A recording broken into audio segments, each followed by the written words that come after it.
You're listening to In Bad Company, and today we're joined by Jeremy Builderback, a licensed counselor and mental health expert who's passionate about helping people navigate through life's changes and break the stigma around mental health. Welcome to the show, Jeremy Builderback.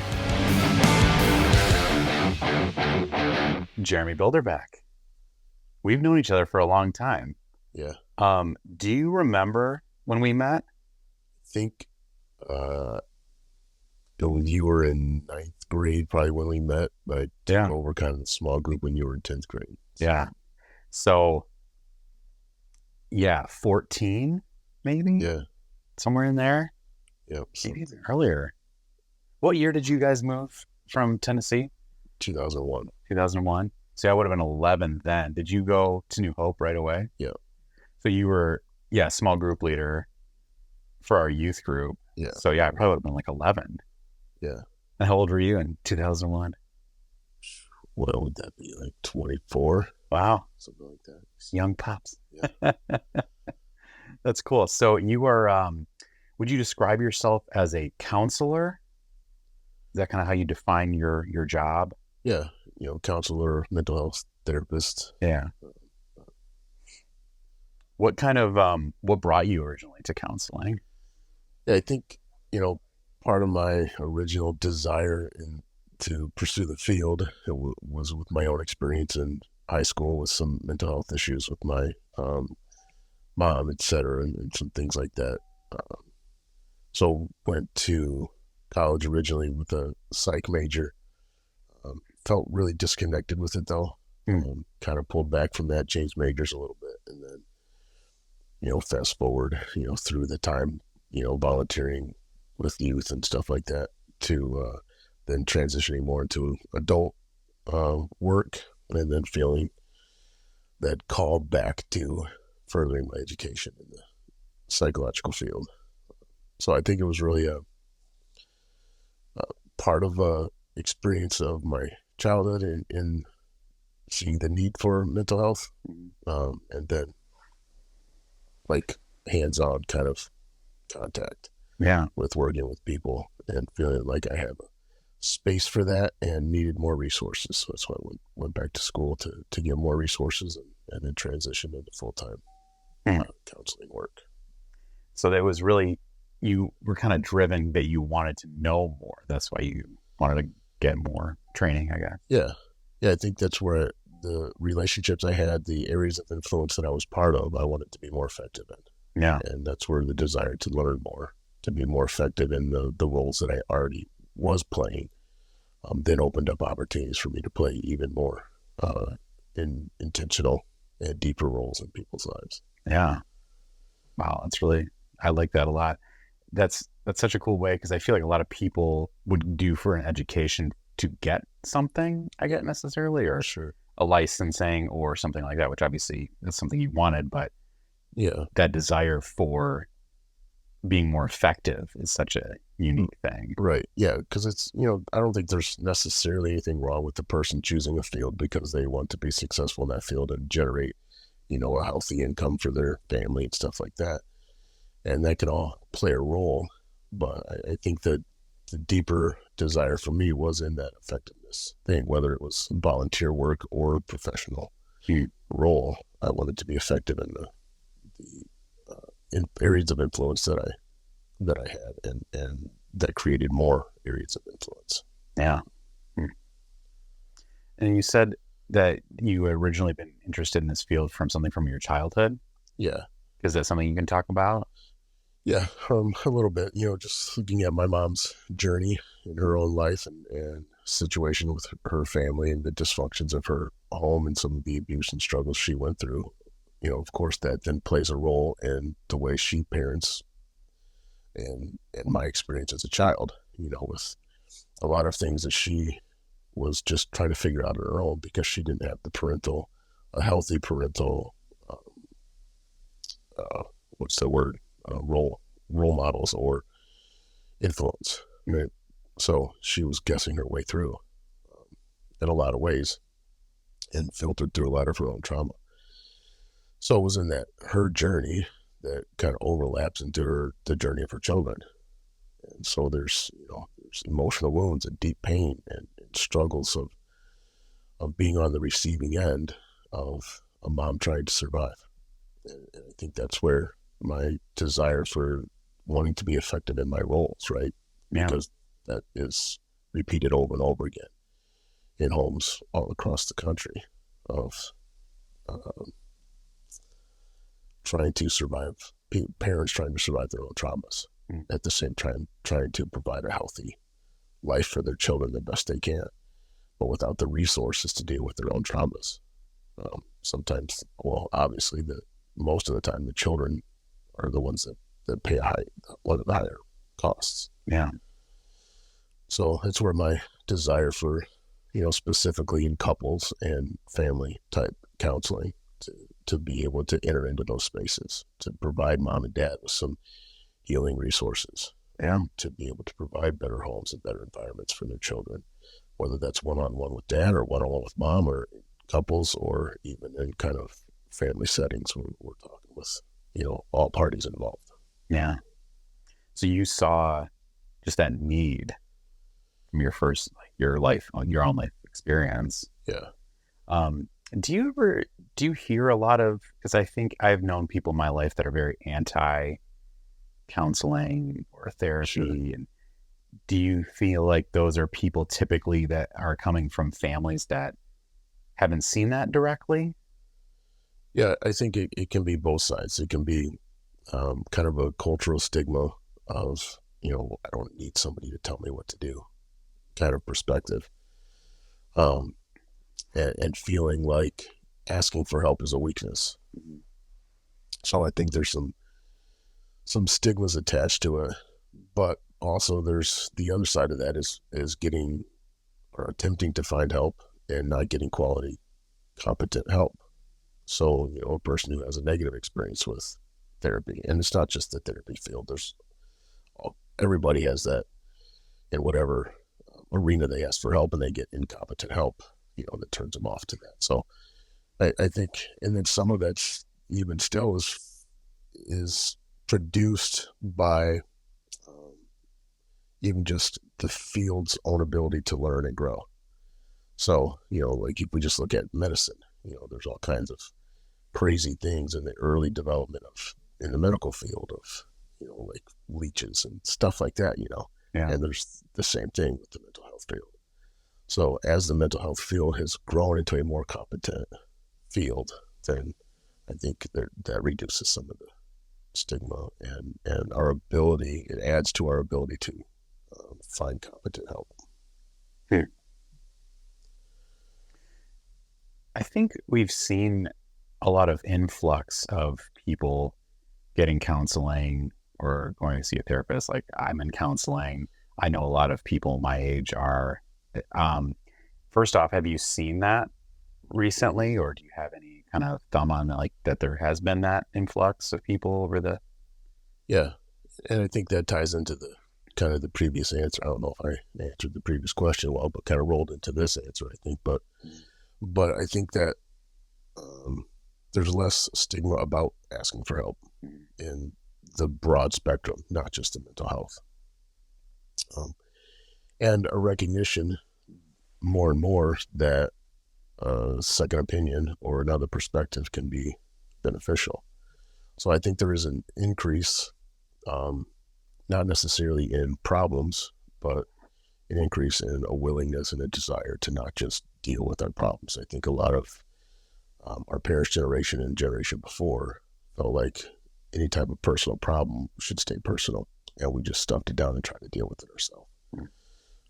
Where now I think the cultural shift is a little bit more towards, I don't need to just stuff this down and deal with it myself. I can talk this through with somebody and try to find a different perspective, try to find a safe space that I can process my own emotions and experience.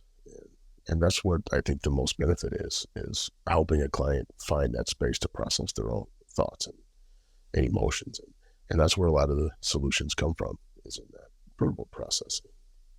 So you wouldn't say mental health is so much worse than it was. You just think we're dealing with it more? Yeah, well, I do think that there's an increase in mental health problems and Um, but I also think that it's not just the extreme mental health cases that are ramping up the use of mental health resources. I think there's also just regular people who just want to be better in life, or even back to my language of being more effective. Like every dad and mom, a healthy mom or dad wants to be effective in their parenting or in their relationships. And I think it's that drive for effectiveness that is pushing people towards finding ways to be more effective, and therapy is part of that. Yeah, I think I can see even just with health in general, not doing what everyone's doing, but like, what do I need? Or like, what diet is good for me, or that kind of thing. And it's like, yeah, dealing with some issues there. I don't know if you've heard about the statistic, but I was just thinking about, I wonder if this is kind of, not that mental health is on the rise, but it does seem like our culture is at another crux or something. But I'm sure you've heard like the statistic about like Gen Z, like their drinking alcohol is way down, their teen pregnancy is way down, which sounds great. But then it's also like, is this because we're not connecting as people, that we're just on social media, or, you know, becoming work from home? And do you see kind of any of that, like evidence of people separating from culture? Yeah, I think there is definitely a shift in human interaction, right? Where we are more virtual now and we interact with humans less, and we're less and less comfortable in human interaction. But I don't think that's the only reason we would see a decrease in those things. I think part of it is learning from previous generations' mistakes. Like I think we go through those cycles of, well, that didn't work, so we need to do something different. And I think a lot of that in the cultural shift with Gen Z, not that the previous generation is stupid, but they had a different set of data, right? Yeah. And Gen Z is doing with the data points that they have experienced and they see in their parents, and recognize, okay, this didn't work, so let's do something different.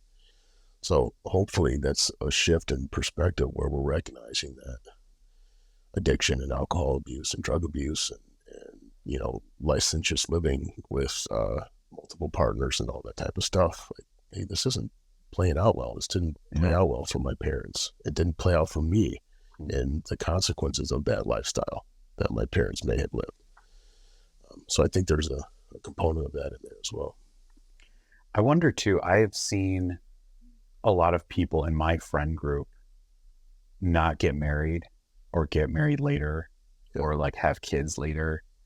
And I've often wondered if that was a result of how much divorce like all those people saw and went through. Yeah, I think there's an aspect of kind of being gun shy, for lack of a better term, of seeing things that didn't work out.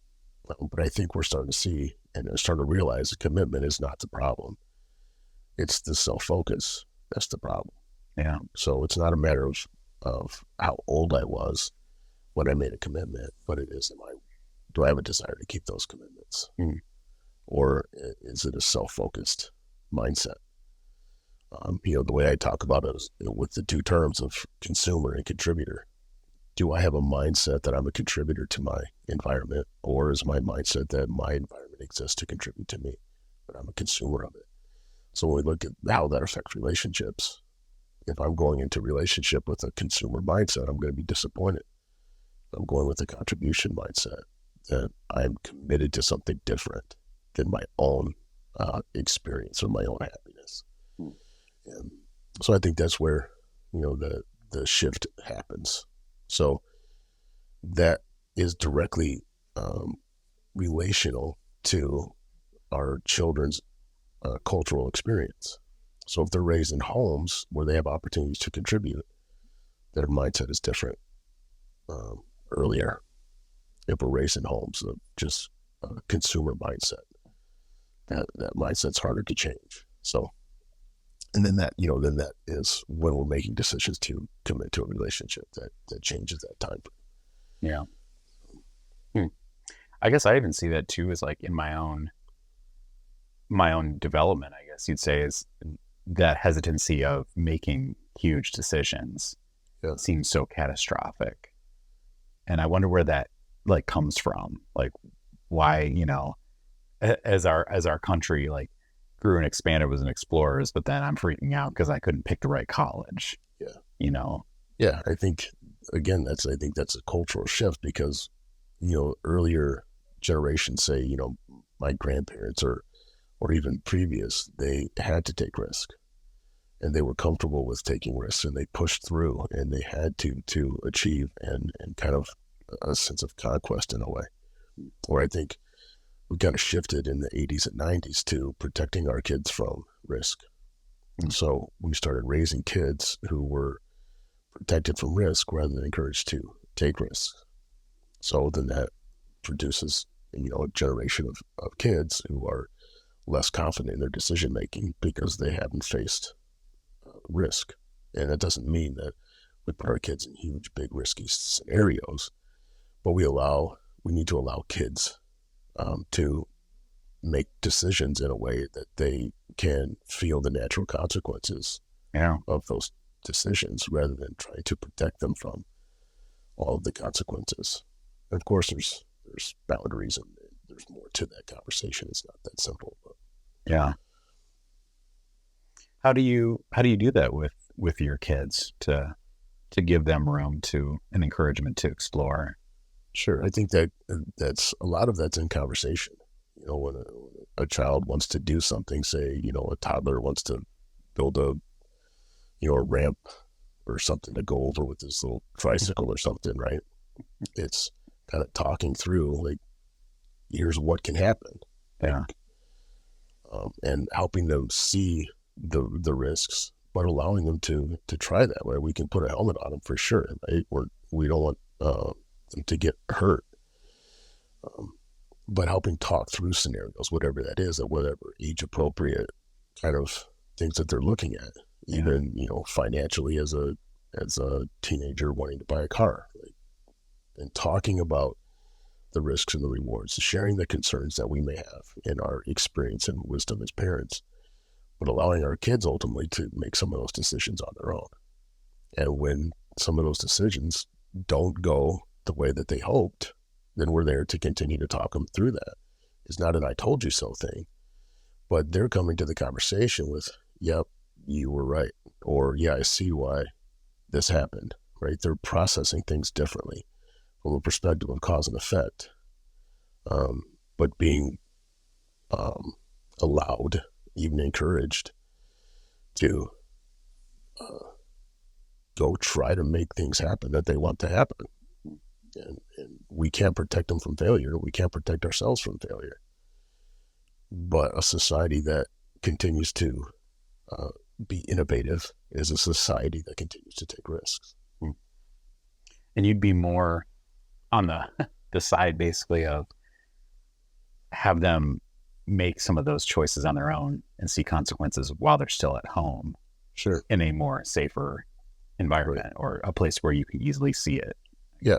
And that's contingent on healthy communication with our kids, though. If I don't have access to my kids' hearts, then they're not gaining anything in that risk and reward kind of process. Yeah. So there has to be an openness and communication where their opinion matters. Something that, my kids are used to being heard, right? When they have a concern or they want to talk about something, they have access to mom and dad. Even if that's something that they're concerned with, or they have a disagreement with, something that a decision was made, or parenting, or whatever, or even an affect of mine. Say I got upset about something, or I was short-tempered. That my kids have the access to me to say, Dad, where's that coming from? Like that hurt, Dad. That I don't understand why you were upset or whatever. To have that type of access to me to talk it through. Yeah. And then what that does is builds in them an expectation for that access, but it also builds in them a desire to give that access as well. So where that's coming has caused some problems, I guess, is it like in a school situation where they were misunderstood by a teacher, and they expect to be heard. But the teacher, in their best effort, I'm not trying to slam the teachers. It's a hard job. But in their effort to resolve quickly, oftentimes kids aren't given the voice sometimes. So finding a balance between that, where our kids expect to be heard, but they also speak in respectful ways. And those interactions between children and adults begin in the home. And that's part of that contribution and consumer mindset. Yeah. And shifting that over. So you are anti-teacher. No, not at all. I think that's a super tough job. And especially in today's society, as kids are more and more disrespectful. My kids haven't been perfect students, but they're pretty good. Man. But yeah, I think a society, we need to continue to contribute to a society that communication is about receiving information, not giving it. And that's one of the fundamental perspectives that I use in my counseling, that if we could shift our mindset, that communication is about receiving information. So if a teacher comes to a student in a disciplinary action, if they're coming to receive information, that student's going to feel heard, and we're going to find better resolution. If a parent is going to a child with a conflict resolution or a discipline, and they're seeking to understand their child's perspective, we're going to find healthier resolution. If a spouse goes to their spouse with that mindset, we're going to find healthier resolutions. So if we can train ourselves to listen first, to seek information first, to put ourselves, and it's funny, we were talking about teachers, but I use that analogy all the time, that we need to be in a position of student, not the position of teacher when it comes to communication. We need to be listening and seeking to understand and empathize before we're offering information. And then all of a sudden, everybody's being heard. We all have a voice. Yeah. And we're more understood and less misunderstood. This podcast is brought to you by Heath LLC. Looking to upgrade your space with new floors or fresh new coat of paint? Heath LLC has you covered. Proudly serving Northern Michigan, we specialize in expert flooring installation and professional painting, bringing craftsmanship, precision, and personal touch to every project. Whether you're dreaming of beautiful hardwood, sleek vinyl, or durable laminate, we'll help you bring your vision to life. And if your walls need a refresh, our painting crew delivers clean lines and flawless finishes every time. Reliable, efficient, detail-driven. That's Heath LLC. Yeah, it's going to be hard from a teacher's perspective because they have so many students. Yeah. And I think I saw that a lot too, just growing up, being like maybe teacher, student, or even just like youth group situation where it's like, hey, you go teach my kid this or whatever. Yeah. It's like, that's the whole reason for small groups, right? Is because it's breaking down those relationships even closer. It's like talking to 100 kids or talking to 10, right, is so different. Yeah. But yeah, in the role of parenting, if we're always standing from a position of distributing information and we're not stepping into a position of receiving information, we're just training the next generation to be distributors, and nobody's receiving. Yeah. I'm reminded of a work situation where I knew the person was frustrated with me, and I knew there was nothing I could say that they were hearing. Yeah. They were taking it as excuses or whatever, I'm not saying I wasn't in the wrong or anything, but just like, we've all felt that, right? In communication where like we're talking to a brick wall. Right. And it's so much easier to see when someone's doing it to us. Right. It's so hard to see, like, well, we're the one not receiving. Like, oh, no, I heard you. Yeah, my definition of an argument is two people trying to be heard, but nobody listening. And we can stay out of arguments if somebody, at least one of the people, starts listening. That's a little too real, so let's just move it. Can you say that again? Two people trying to be heard, but nobody listening. Wow. Yeah, because you're probably hurt or upset, wanting to get your point across, and that person's reacting. And Wow, that'll preach. Yeah.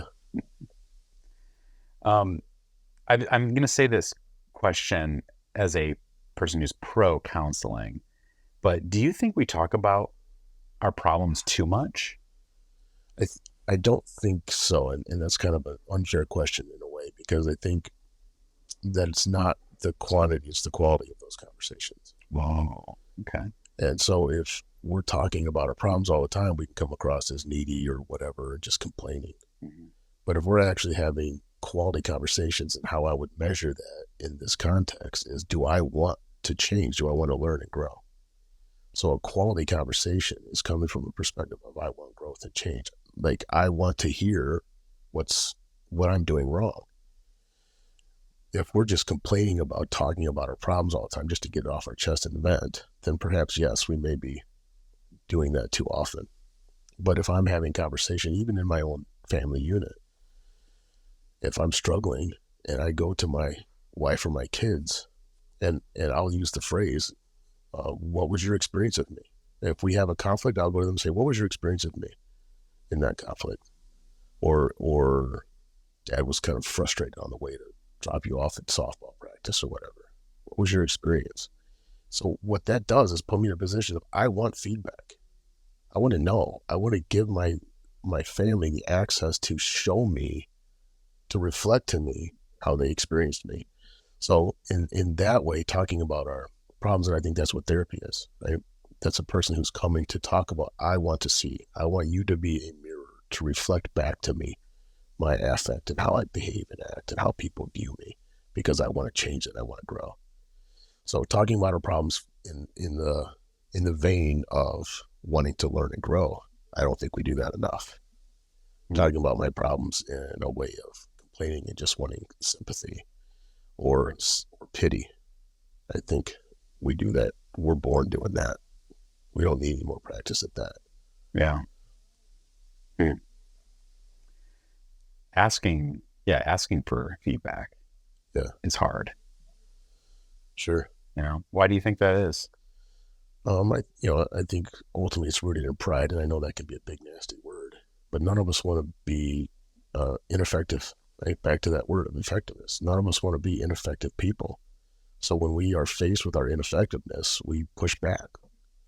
Unless there's a real desire to grow and be effective, then when we get feedback about our ineffectiveness, it's like, like a job review of, hey, you're doing great, but here's where you can improve. We need that type of feedback in the professional world. I think we also need that in our interactions with people. And am I being effective as a husband or as a dad or a sibling or a coworker or a therapist? Yeah. So if we're unwilling to see our flaws and learn and grow, then that's where I think that's where the breakdown is, in that desire or lack of it. Yeah, I'm thinking about how so many times, we could ask for that, but we don't really want to know Right. that. Like, we want to just hear, doing a great job. Yeah. And oftentimes we ask, but we don't really want it. We just ask because we want to correct the information. Right. Not because we want to change it. We want to say, your perspective of me is wrong. And we want to correct that. And then we're back into argument. If I really want to learn and grow, I need to absorb and think about. And it doesn't mean that everything people say is true or accurate of my heart and my intentions, but it does mean that maybe I'm not communicating and showing those intentions and my heart as well as I think I am. So then that means there's work for me to do in that. Not that the other person's right or they're perceiving me correctly, but it does challenge, am I communicating my heart adequately or effectively? Yeah. So I think when let's say there is a miscommunication going on, or there is a conflict, and it feels like the other person isn't hearing you. Yeah. What would you say is the best next move? Yeah. The next best move is to hear them. Yeah.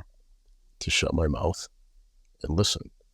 and empathize and reflect back and to step into their shoes, to look through their eyes, to actually engage where they are, to hear them first, because we're not going to hear unless we're heard.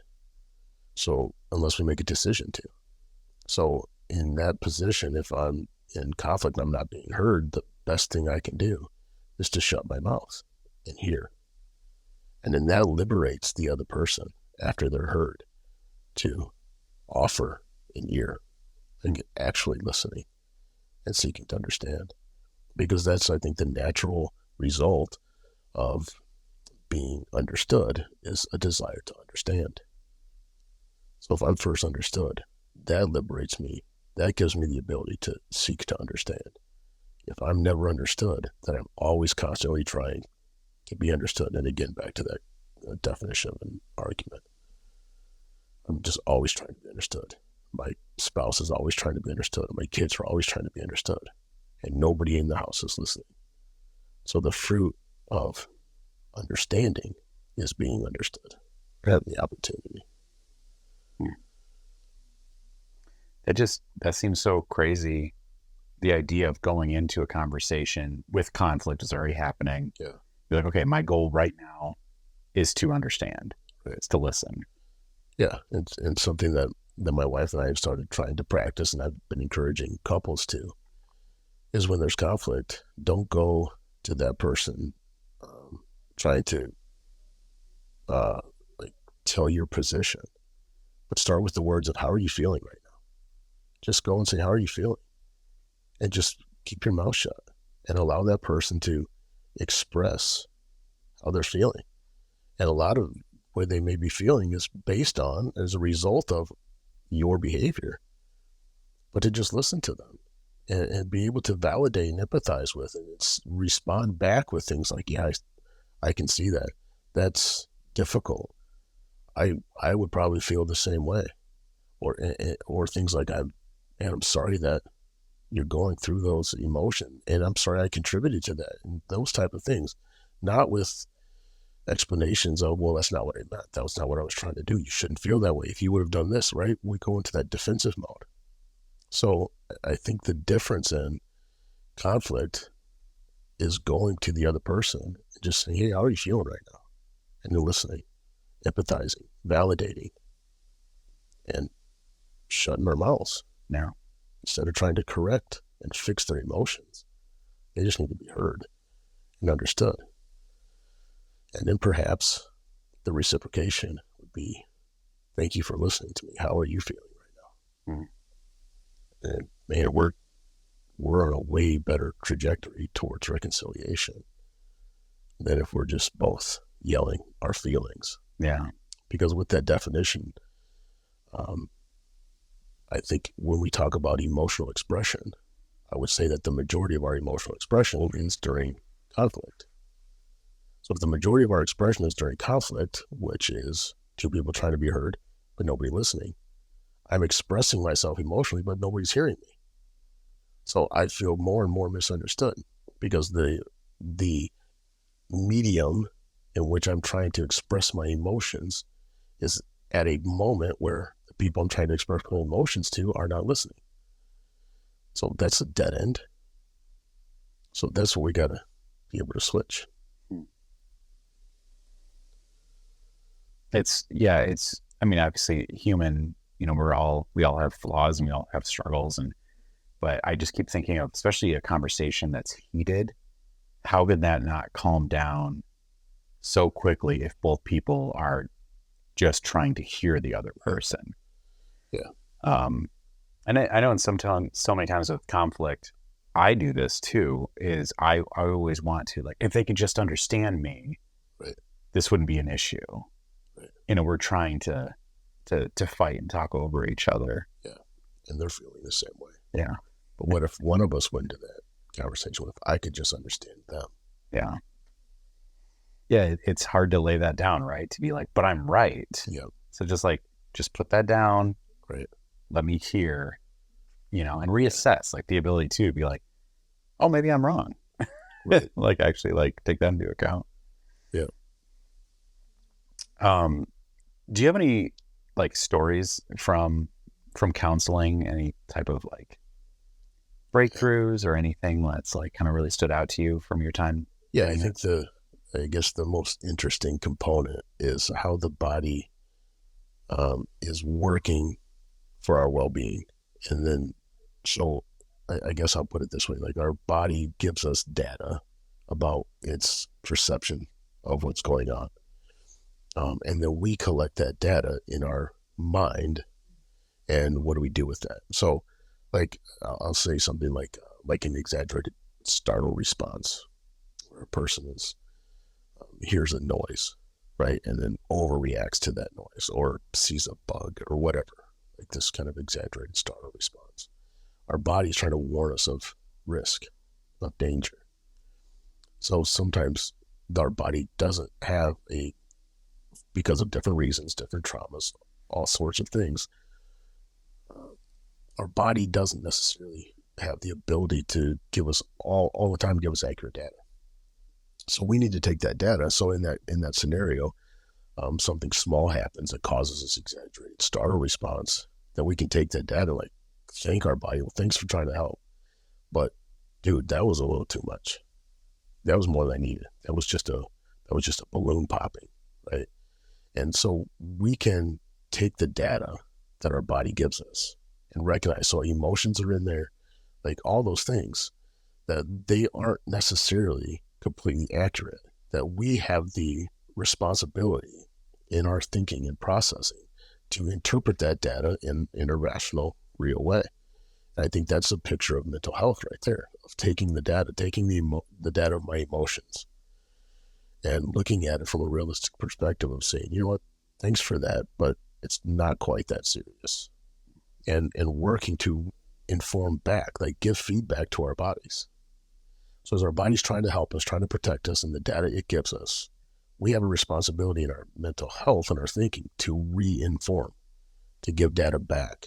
And that's where that cycle of receiving data from our body, interpreting that data, giving feedback back to our body, I think is where we find a healthier experience. And we can have a lot of breakthrough in a lot of different arenas when we have that, kind of conversation with ourselves, if you will, of collecting the physical data, like even stress and pain and all those things, looking at it. What's my body trying to do to help me?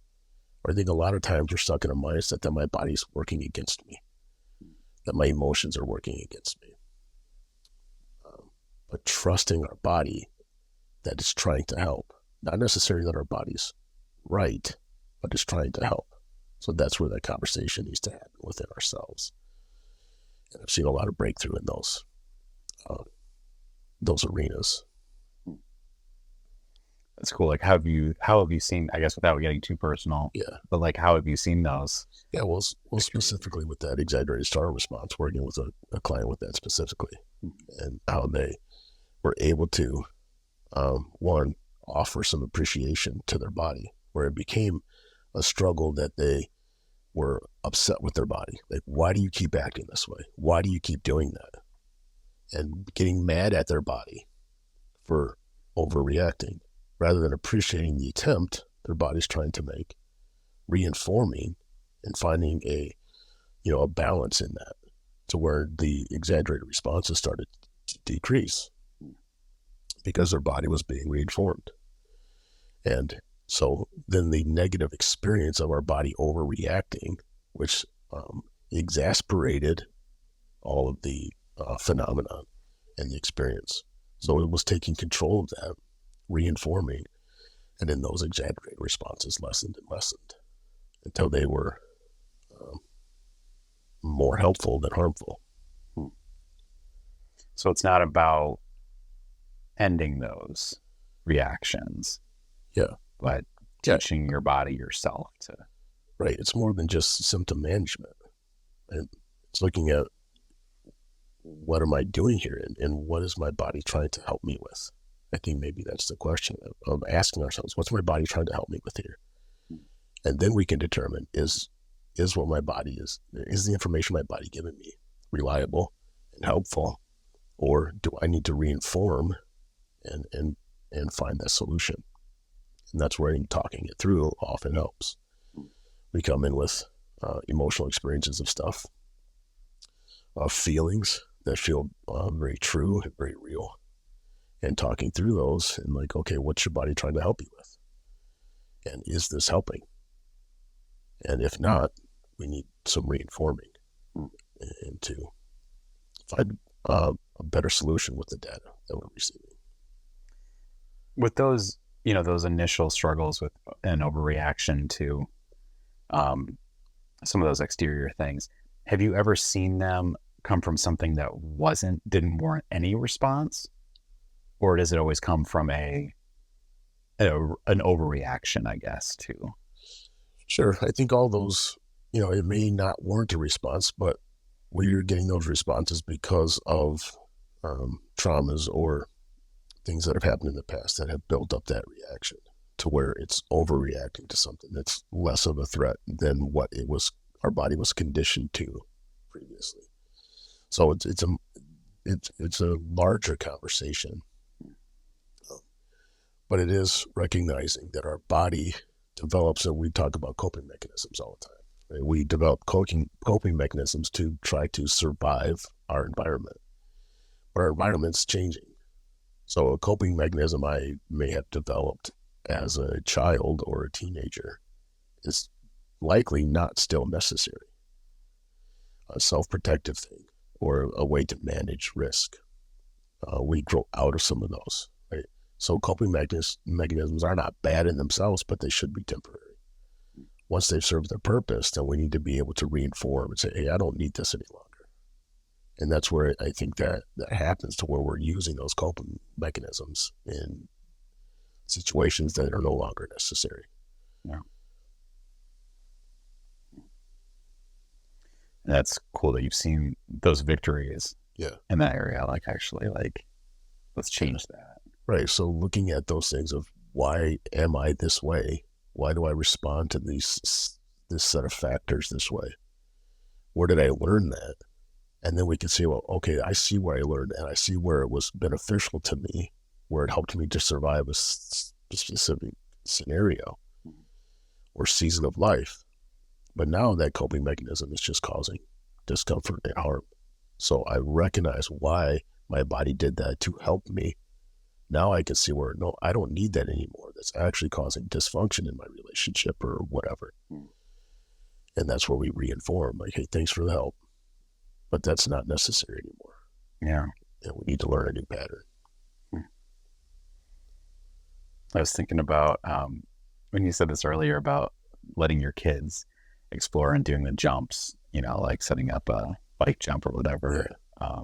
I remember, I just suggest to people listening that don't use OSB for those jumps, because it tends to break. Fold in half. Yeah, I remember it so distinctly, making a jump out of OSB, and then it snapped in half, and I was never afraid of doing that jump until that happened. Yeah. And so that's that initial, your childhood, telling you that didn't go well, don't do that. But then it's something obviously that's I would say a lighter topic. But taking that and learning into adulthood, if I had a fear of OSB, which in the construction world would not be good. I was I don't trust any OSB to ever hold me. It's a recognition that the OSB needs reinforcement. Yeah. Right? And we can learn that as a kid with the bike ramp, right? So, that analogy of, it's not everything's bad, but it was just a wrong application. And we need to add more to it. And that's the process of maturation and wisdom and growing in knowledge. Yeah. What do people misunderstand about therapy or mental health? What do you see? Yeah, I think most of that is, well, I guess I would say two things. One, I think one big misunderstanding is that my therapist is going to fix me. And the therapist does play a role, and having a good therapist is important. But it's the responsibility of the client to be able to do that work. Again, if there's not that hunger and the desire to learn and grow, the therapist isn't going to be able to change anything. So the recognition that going into therapy is my responsibility as a client. The effectiveness of this is going to be on me, not necessarily on my therapist. Now again, every therapist is different, and the rapport between a therapist and a client matters. And there's a lot of things. So it doesn't mean that if this therapist doesn't fit, that that's a bad therapist. It just wasn't a good fit for me. So finding that right fit is important.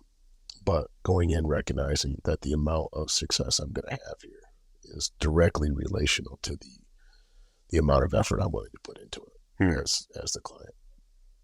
So therapy in itself is not going to fix anybody, but therapy will provide an environment for things to change and to learn and grow as we desire that feedback.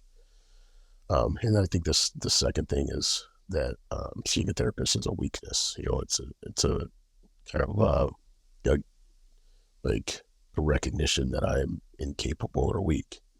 But I would say that's the biggest strength any of us can have, is to recognize that I'm incapable and weak. So it is, there is a component of that I need help that none of us want to admit. But I think that's the biggest strength any of us can have, is to say I need help and find that help and not settle for the dysfunction, to work to find something better. Yeah. Have you, I think that kind of jumps back to our earlier question of, do we talk about our problems too much? And it's kind of seems to be that vein of the person who you would say, who I would assume or something is like, you're talking about your problems too much. That's maybe a person who doesn't want to engage and learn and receive. Right. They just want someone to vent to. Right. They again, I don't want to pick on anybody, but the risk is that they are just looking for sympathy. Yeah. Or they don't really want solutions. They just want to complain about their problems. Do you think there's a health in venting ever, or do you think? Yeah, for sure. I think, so again, let's look at the word quality, right? A venting process that is effective, that is high quality, is one where I'm venting to someone whom I trust for feedback. And the quality is in what am I learning and gaining from it. It's not just in how much I get off my chest. But so venting just to get it off your chest, there's still a therapeutic or a cathartic component of that. But we can have a less quality experience if we're just in a complaining mindset. There's still going to be a cathartic or therapeutic effect to that. And that's why we do it, because we feel better after we vent. But if we want change and to grow, then we need a quality venting experience. And sometimes that's what a therapy session is a quality venting session. Oh. And yeah, the quality versus, I guess what quality is it is more the question then. Is it too much or whatever? Yeah. Right. Well, what is, how do you take care of your own mental health? Sure. And how do you navigate that? Yeah, that's a great question. I don't specifically have a therapist myself, but I have a group of colleagues that I work with that we meet once a month regularly to check in on each other. We can talk through cases we're struggling with, even personal struggles. We check in to see how each other's doing.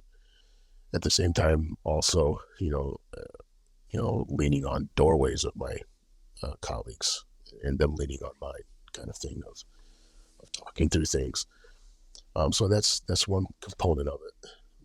But I think the most important is finding margin in my own life to be able to have that space. So like I have a friend of mine who's older, that we get together once a week and just chat. So it's not really like a therapy session, like I'm not checking in, but there's an outlet for me to share ideas and to receive ideas and talk about deeper things. And that's very cathartic for me.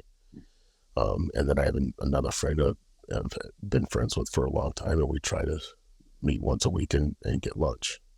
So it's those kind of things of putting margin in my life that gives me space to talk about, again, not necessarily in a therapeutic way, but in two relationships that I have consistency with, that I can express some of my frustrations with maybe my current environment or stressors, or run by them decisions that I'm chewing on or whatever.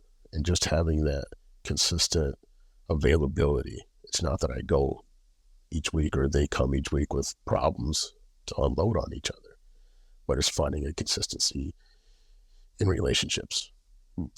And beyond that, it's, relationship with my wife and kids, right? That I think is important. And I think one of the biggest things, and I would say faith at the same time. And it's something that I value very much as I go to sleep at night. I lay my head down to rest in harmony with my God, in harmony with my wife, and in harmony with my children.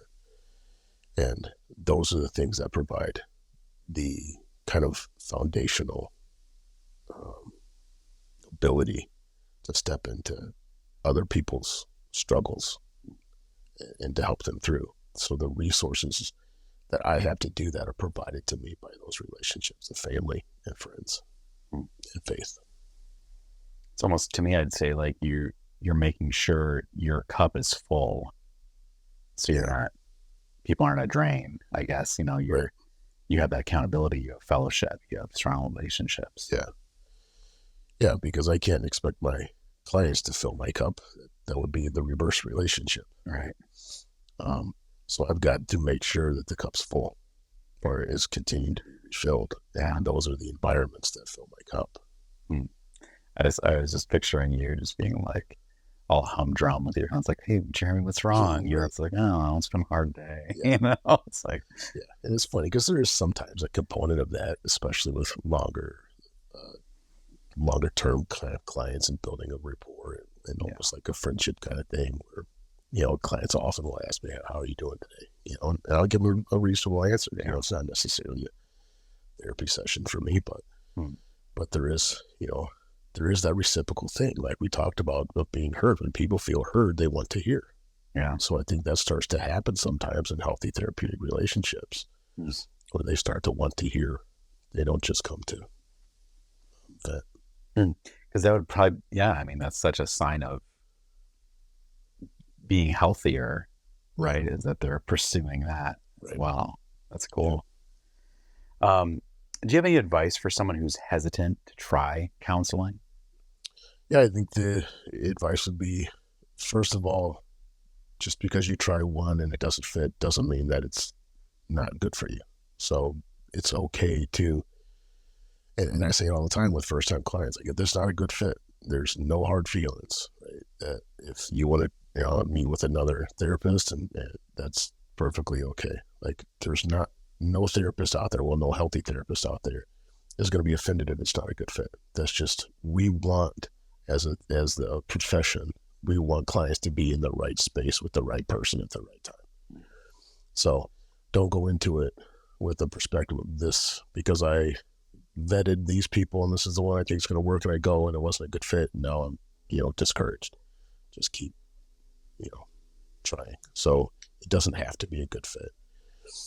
And then secondly, it's just an open mind again with that. I think I said earlier that if we're going thinking the therapist is going to fix me, or going with a mindset of this therapist can help me find my solutions, right? That I'm the one going to do the work. So we're going with the intention of, I'm going to do the work, and I just need to find the right person, the right personality, the right mindset, the right belief system, all that stuff that is going to be the most effective in helping me.